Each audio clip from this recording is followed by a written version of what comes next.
الحمد لله وكفى وسلام على عباده الذين اصطفى أما بعد فأعوذ بالله من الشيطان الرجيم بسم الله الرحمن الرحيم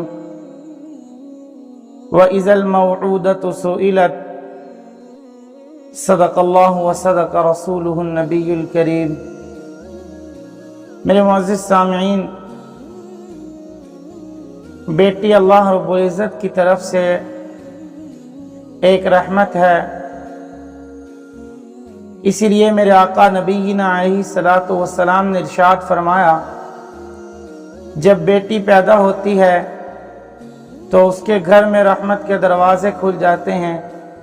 ایک دوسری حدیث ہے، میرے محبوب علیہ الصلاۃ والتسلیم ارشاد فرماتے ہیں، جب بیٹی پیدا ہوتی ہے تو فرشتہ اس بندے کے گھر میں اسے مبارک دیتا ہے کہ اللہ نے تجھے بیٹی دی اور تیرے گھر رحمت کا دروازہ کھل گیا۔ تو میرے معزز سامعین، عرب کے دستور میں اپنی بیٹیوں کو لوگ زندہ درگور کیا کرتے تھے، بچیوں کو زندہ زمین میں دفن کر دینا یہ عرب کا رواج تھا۔ اسی لیے میرے آقا علیہ الصلوۃ والسلام نے آ کر ارشاد فرمایا کہ بچیوں کی عزت کرو۔ اس لیے قرآن کریم میں ارشاد ہے، وَإِذَا الْمَوْعُودَةُ سُئِلَتْ، زندہ درگور بچیاں سوال کریں گی کہ ہمیں کس جرم میں تم نے زندہ درگور کیا۔ تو میرے معزز سامعین، بیٹی اللہ کی رحمت ہے۔ میرے آقا علیہ الصلوۃ والسلام کے پاس ایک صحابی رسول آتے ہیں، کہتے ہیں اللہ کے نبی علیہ الصلوۃ والسلام، فرمایا کہ میری گھر میں جب اسلام نہیں لایا تھا تو میری بیوی نے بیٹی کو پیدا کیا، میرے گھر میں بیٹی کی پیدائش ہوئی، میں نے اپنی بیوی کو کہا کہ اس کو زندہ زمین میں دفن کر دینا، میں کسی کام سے کہیں اور جا رہا ہوں۔ تو بیوی نے اس بیٹی کو زندہ دفن نہ کیا بلکہ اپنی کسی سہیلی کے گھر بھیج دیا۔ تو کہتے ہیں جب میں کچھ سال کے بعد واپس آیا تو واپس آنے کے بعد ابھی بیوی نے اپنی بچی کو بلایا ہوا تھا، میں نے پوچھا یہ کون ہے؟ میں نے آ کے دیکھا کہ گھر میں ایک لڑکی پھر رہی ہے۔ میں پوچھا کون ہے؟ تو سفر سے واپس آنے پر بیوی نے کہا کہ وہی لڑکی ہے جس کی پیدائش ہمارے گھر میں ہوئی تھی۔ میرے معزز سامعین، اب اس نے کہا ٹھیک ہے، میں نے تجھے کہا تھا اسے زندہ درگور کر دینا، کہا میں نے کرنا تھا لیکن میں نے اپنی سہیلی کے گھر بھیج دیا، مجھے نہیں پتا تھا کہ آپ واپس آ جائیں گے، میں نے اس کو واپس بلا لیا لیکن آپ اچانک سے آ گئے بغیر اطلاع کیے، یہ بچی گھر میں پھر رہی ہے اور میں نے جھوٹ نہ بولا۔ باپ نے یہ کہا کہ چلو میں اس کو سیر کروانے کے لیے جاتا ہوں، بیوی کو یقین دلایا کہ میں اسے زندہ درگور نہیں کروں گا، لیکن جب یہ بات ہو گئی بیوی بہکاوے میں آ گئی تو اپنی بچی کو لے کر کے چلا۔ میرے معزز سامعین، یہ سن کر جناب رسول اللہ صلی اللہ علیہ وسلم کی آنکھوں سے آنسو برس پڑے تھے، آپ کی آنکھوں سے موتیوں کی طرح آنسو برسنے لگے تھے۔ ذرا سنیے وہ واقعہ کیا تھا۔ وہ کہتے ہیں کہ میں باہر نکلا، میں نے اپنی بچی کو جناب میلہ دکھانے کے لیے یا سیر کروانے کے لیے کہا کہ چلتے ہیں میلے پر یا سیر کروانے کے لیے جاتا ہوں۔ میں ایک سنسان علاقے میں پہنچا، میں نے جناب کھڈا کھودنا شروع کر دیا۔ بیٹی نے جب میں نے کھڈا کھودنا شروع کیا، میں نے کھڈا کھودنا شروع کر دیا۔ جب میں نے شروع کیا، گرمی کا شدید موسم تھا، میرے کپڑے پسینے سے بھر گئے، میری پیشانی شرابور ہو گئی۔ وہ بچی نے اپنے دوپٹے کے ساتھ میرا پسینہ صاف کیا اور کہتی ہے بابا جان میں تمہاری مدد کر دوں، مجھے بتاؤ میں تمہاری مدد کر دوں۔ لیکن وہ کہتے ہیں کہ میں کھڈا کھودتا رہا، میں نے جناب کھڈا کھود لیا، بیٹی کو اس کے اندر ڈال دیا، اوپر سے مٹی ڈالنا شروع کر دی۔ میرے معزز سامعین، اب وہ بچی کہتی رہی بابا مجھے میلے پہ نہ لے جاؤ، بابا مجھے سیر پہ نہ لے جاؤ، بابا مجھے کہیں اور نہ لے جاؤ، مجھے یہاں سے نکال دو، خدارا مجھے نکال دو۔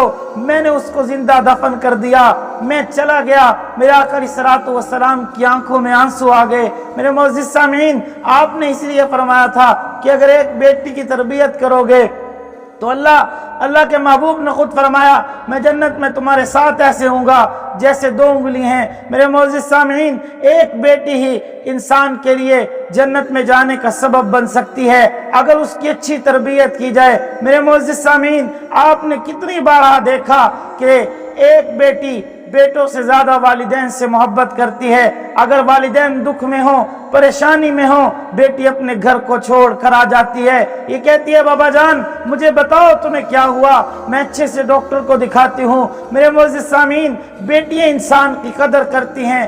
کئی بار آپ نے دیکھا، اور ہمارے ہاں عموماً ایک رواج یہ بھی ہے کہ اگر گھر میں زیادہ بیٹی ہو جائیں ہم بیوی کا قصور نکالتے ہیں، ہم یہ کہتے ہیں۔ تو ایک تاریخ میں واقعہ لکھا ہے کہ ایک آدمی نے قسم اٹھائی، اس کی جناب 6 بیٹیاں تھیں، اس نے قسم اٹھائی کہ اگر 7ویں اس کی بیوی امید سے تھی، اس نے قسم اٹھائی کہ اگر 7ویں بیٹی ہو گئی تو میں تجھے طلاق دے دوں گا۔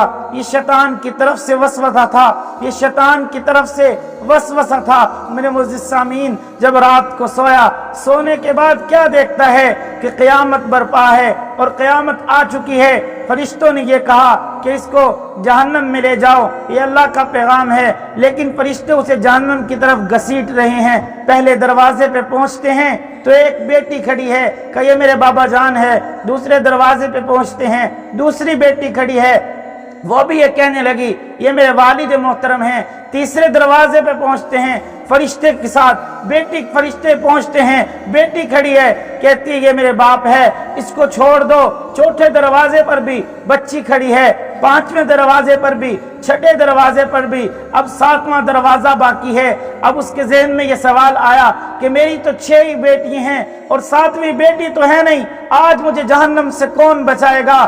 آج چھٹکارا کون دلوائے گا؟